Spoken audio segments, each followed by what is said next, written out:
Clip number 179۔ اس clip میں آپ قرآن پاک کی سورہ نساء کی آیت نمبر 34 سے 35 تک کی تلاوت، ترجمہ اور تفسیر قرآن صراط الجنان سنیں گے۔ بسم اللہ الرحمن الرحیم۔ ترجمہ، اللہ کے نام سے شروع جو نہایت مہربان رحمت والا ہے۔ الرجال قوامون على النساء بما فضل الله بعضهم على بعض وبما أنفقوا من أموالهم فالصالحات قانتات حافظات للغيب بما حفظ الله واللاتي تخافون نشوزهن فعظوهن واهجروهن في المضاجع واضربوهن فَإِنْ أَطَعْنَكُمْ فَلَا تَبْغُوا عَلَيْهِنَّ سَبِيلًا إِنَّ اللَّهَ كَانَ عَلِيًّا كَبِيرًا۔ ترجمہ، مرد عورتوں پر نگہبان ہیں اس وجہ سے کہ اللہ نے ان میں ایک کو دوسرے پر فضیلت دی، اور اس وجہ سے کہ مرد عورتوں پر اپنا مال خرچ کرتے ہیں تو نیک عورتیں شوہروں کی اطاعت کرنے والی اور ان کی عدم موجودگی میں اللہ کی حفاظت و توفیق سے حفاظت کرنے والی ہوتی ہیں۔ اور جن عورتوں کی نافرمانی کا تمہیں اندیشہ ہو تو انہیں سمجھاؤ، اور نہ سمجھنے کی صورت میں ان سے اپنے بستر الگ کر لو، اور پھر نہ سمجھنے پر انہیں مارو۔ پھر اگر وہ تمہاری اطاعت کر لیں تو اب ان پر زیادتی کرنے کا راستہ تلاش نہ کرو، بے شک اللہ بہت بلند بہت بڑا ہے۔ الرجال قوامون على النساء، مرد عورتوں پر نگہبان ہیں۔ عورت کی ضروریات، اس کی حفاظت، اسے ادب سکھانے اور دیگر کئی امور میں مرد کو عورت پر تسلط حاصل ہے۔ گویا کہ عورت رعایا اور مرد بادشاہ، اس لیے عورت پر مرد کی اطاعت لازم ہے۔ اس سے ایک بات یہ واضح ہوئی کہ میاں بیوی کے حقوق ایک جیسے نہیں، بلکہ مرد کے حقوق عورت سے زیادہ ہیں، اور ایسا ہونا عورت کے ساتھ ناانصافی یا ظلم نہیں بلکہ عین انصاف اور حکمت کے تقاضے کے مطابق ہے۔ شان نزول، حضرت سعد بن ربیع رضی اللہ تعالیٰ عنہ نے اپنی بیوی حبیبہ کو کسی خطا پر ایک تماچا مارا جس سے ان کے چہرے پر نشان پڑ گیا۔ یہ اپنے والد کے ساتھ حضور سید المرسلین صلی اللہ علیہ وسلم کی بارگاہ میں اپنے شوہر کی شکایت کرنے حاضر ہوئیں۔ سرکار دو عالم علیہ الصلوۃ والسلام نے قصاص لینے کا حکم فرمایا۔ تب یہ آیت نازل ہوئی تو آپ علیہ الصلوۃ والسلام نے قصاص لینے سے منع فرما دیا، لیکن یہ یاد رہے کہ عورت کو ایسا مارنا ناجائز ہے۔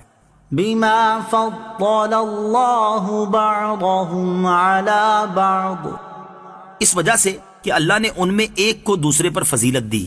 مرد کو عورت پر جو حکمرانی عطا ہوئی اس کی ایک وجہ یہ ہے کہ رب تعالی نے مرد کو عورت پر فضیلت بخشی ہے۔ فالصالحات، نیک عورتیں، نیک اور پارسا عورتوں کے اوصاف بیان فرمائے جا رہے ہیں کہ جب ان کے شوہر موجود ہوں تو ان کی اطاعت کرتی اور ان کے حقوق کی ادائیگی میں مصروف رہتی اور شوہر کی نافرمانی سے بچتی ہیں، اور جب موجود نہ ہو تو اللہ تعالیٰ کے فضل سے ان کے مال اور عزت کی حفاظت کرتی ہیں۔ واللاتی تخافون نشوزہن، اور جن عورتوں کی نافرمانی کا تمہیں ڈر ہو۔ اس آیت میں نافرمان عورت کی اصلاح کا طریقہ بڑے احسن پیرائے میں بیان فرمایا گیا ہے۔ فَإِنْ أَطَعْنَكُمْ، پھر اگر وہ تمہاری اطاعت کر لیں، یعنی جب گناہ کے بعد توبہ کرنے کی صورت میں اللہ تعالیٰ تمہاری توبہ قبول فرما لیتا ہے تو تمہیں بھی چاہیے کہ تمہاری زیر دست عورت جب قصور کرنے کے بعد معافی طلب کرے اور نافرمانی چھوڑ کر اطاعت گزار بن جائے تو اس کی معذرت قبول کر لو اور توبہ کے بعد اسے تنگ نہ کرو۔ بیوی جب اپنی غلطی کی معافی مانگے تو اسے معاف کر دیا جائے۔ اس آیت سے ان لوگوں کو نصیحت حاصل کرنی چاہیے جو عورت کے 1000 بار معذرت کرنے، گر گڑا کر پاؤں پڑنے، طرح طرح کے واسطے دینے کے باوجود اپنی ناک نیچی نہیں کرتے اور صنف نازک کو مشق ستم بنا کر اپنی بزدلی کو بہادری سمجھتے ہیں۔ اللہ تعالیٰ ان بہادروں کو عاجزی اور سمجھنے کی توفیق عطا فرمائے۔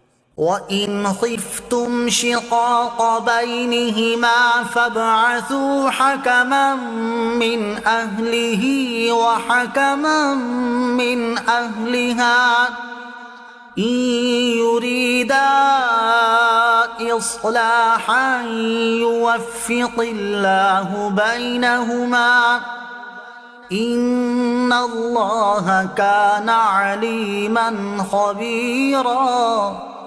ترجمہ، اور اگر تم کو میاں بیوی کے جھگڑے کا خوف ہو تو ایک منصف مرد کے گھر والوں کی طرف سے بھیجو اور ایک منصف عورت کے گھر والوں کی طرف سے بھیجو، یہ دونوں اگر صلح کرانا چاہیں گے تو اللہ ان کے درمیان اتفاق پیدا کر دے گا، بے شک اللہ خوب جاننے والا خبردار ہے۔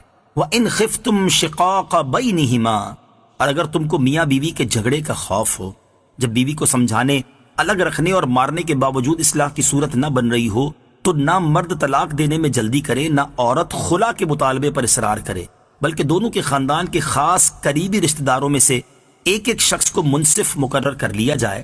اس کا فائدہ یہ ہوگا کہ چونکہ رشتہ دار ایک دوسرے کے خانگی معاملات سے واقف ہوتے ہیں، فریقین کو ان پر اطمینان ہوتا ہے اور ان سے اپنے دل کی بات کہنے میں کوئی جھجک بھی نہیں ہوتی، یہ منصف مناسب طریقے سے ان کے مسئلے کا حل نکال لیں گے، اور اگر منصف میاں بیوی میں صلح کرانے کا ارادہ رکھتے ہوں اللہ تعالیٰ ان کے مابین اتفاق پیدا کر دے گا۔